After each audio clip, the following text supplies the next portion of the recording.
Alors qu'elle assure la promotion de l'opération Pièce jaune, Brigitte Macron a accepté de livrer quelques confidences dans une interview avec nos confrères de Madame Figaro ce jeudi 27 janvier. Un entretien dans lequel elle n'a toujours pas annoncé si son mari allait se représenter à l'élection présidentielle mais où elle a passé en revue de nombreuses thématiques. La première dame en a aussi profité pour se confier sur la place qui est la sienne auprès du président. Malgré sa notoriété publique, elle a indiqué qu'elle souhaitait rester dans l'ombre. Les Français ne m'ont pas voulu, moi, Jen est parfaitement consciente, admet-elle, avant d'ajouter que son rôle était de trouver sa place et de les aider dans les limites de son champ d'action. Alors que l'élection présidentielle arrive à grands pas, elle a également voulu dresser un premier bilan de ses 5 années à l'Élysée. Une période durant laquelle elle a dû apprendre à faire attention à ses différentes prises de parole.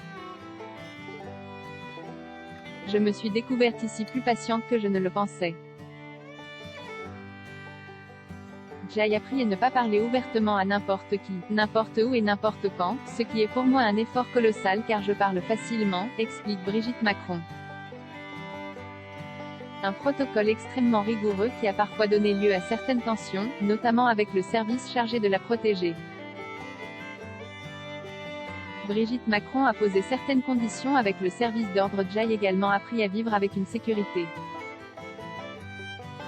Au début, lorsqu'on me disait non, parce que je voulais sortir faire une course ou promener Nemo, je répondais, eh bien, si.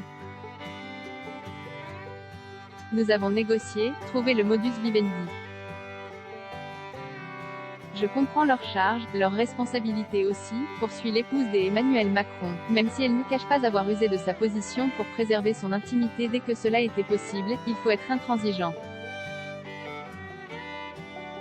Le président a aussi cela très à cœur. Un appartement, au sein du palais, est donc sanctuarisé. Personne n'y a accès, jamais.